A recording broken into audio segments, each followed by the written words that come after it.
आसपास आ जाएगा। ठीक है, अब टैक्स पेमेंट करनी होती है हमें जिस साल में कमाया उससे अगले साल में।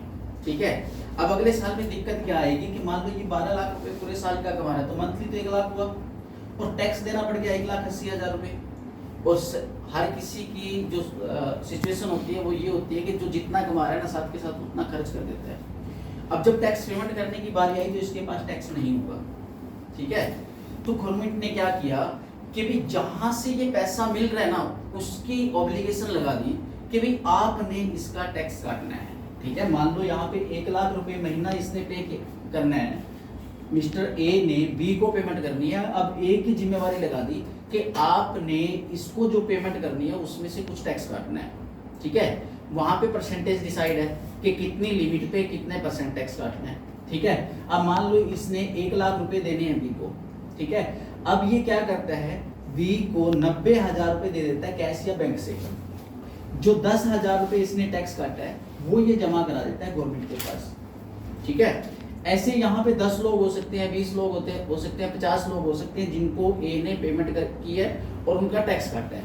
अब ये एक एक बंदे का टैक्स जमा नहीं कराएगा, ये क्या करेगा, जितनी भी टोटल अमाउंट होगी टैक्स की वो जमा कराएगा और इसको जमा कराएगा ये अपने टैन के थ्रू।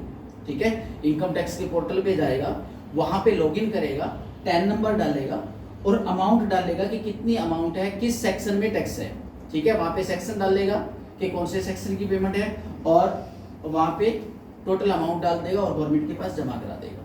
ठीक है, उसके बाद इसने क्वार्टरली एक रिपोर्ट सबमिट करनी है गवर्नमेंट को कि भाई जो ये पैसा जमा कराया है किस किस पैन का कितना पैसा है, मतलब उसकी टोटल इनकम कितनी है और उसमें से टैक्स कितना काटा है। ठीक है, अब ये उस क्वार्टरली रिपोर्ट में, क्वार्टरली रिपोर्ट जो कि वो होगी टीडीएस की रिटर्न। ठीक है, वो रिटर्न गवर्नमेंट के पास सबमिट करेगा कि किस किस पैन का कितना कितना पैसा है। और जब ये रिपोर्ट सबमिट कर देगा तो वो पैसा इस टैन से निकल कर उनके पैन में आ जाएगा, इंडिविजुअली पैन में चला जाएगा। ठीक है, अब ये पैसा जो 10,000 रुपए मिस्टर बी का कटा था ये उनके मिस्टर बी के पैन में जमा हो गया। अब जो इसके पैन में ये पैसा है, जैसे हमारे बैंक खाते में पैसा होता है वो हम निकाल सकते हैं, लेकिन पैन के अंदर जो पैसा है उसको हम यूज नहीं कर सकते। उसको यूज हम कर सकते हैं सिर्फ और सिर्फ टैक्स की पेमेंट करने के लिए। ठीक है, अब हो सकता है मिस्टर बी की ये एक ही इनकम हो जिसपे टैक्स कटा है। ठीक है, हो सकता है ज्यादा इनकम हो। अब मिस्टर बी के पैन में पैसा पड़ा है, यहाँ पे और लोगों से भी आया होगा, सारा इसके पास सेव है। अब मिस्टर बी ने साल पूरा हो गया, अगले साल में आगे फाइनेंशियल ईयर खत्म हुआ, असेसमेंट ईयर में आगे, असेसमेंट ईयर में आगे हमने अपनी गवर्नमेंट को एक्चुअल रिपोर्ट देनी है। एक्चुअल रिपोर्ट मतलब पूरी इनकम बतानी है। ठीक है, जो भी डिडक्शन क्लेम करने हैं वो बता देने हैं उसमें, और हमें गवर्नमेंट को पूरी रिपोर्ट सबमिट करनी है। ठीक है, उसमें क्या करना है हमें, अगर हमारा टैक्स ज्यादा जमा हो रखा है, ठीक है, तो हम गवर्नमेंट से वापस मांग लेंगे कि हमारा पैसा वापस दे दो। अगर कम हो रखा है तो हम टैक्स जमा करा देंगे। कैसे कराएंगे, अब मिस्टर बी जाता है गवर्नमेंट के पास।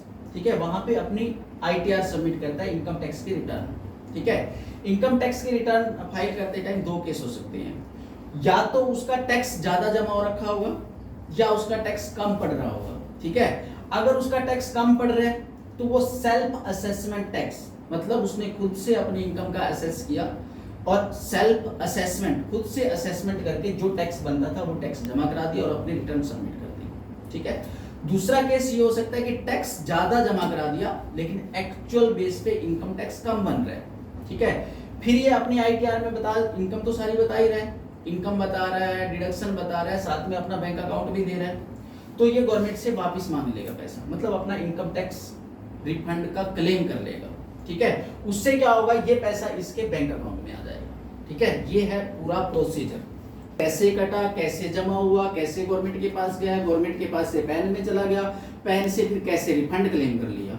ठीक है, अब यहाँ पे एक दो चीजें और भी हो सकती है, वो क्या कि मान लो मिस्टर ए है, मिस्टर ए ने इसका पैसा काट लिया।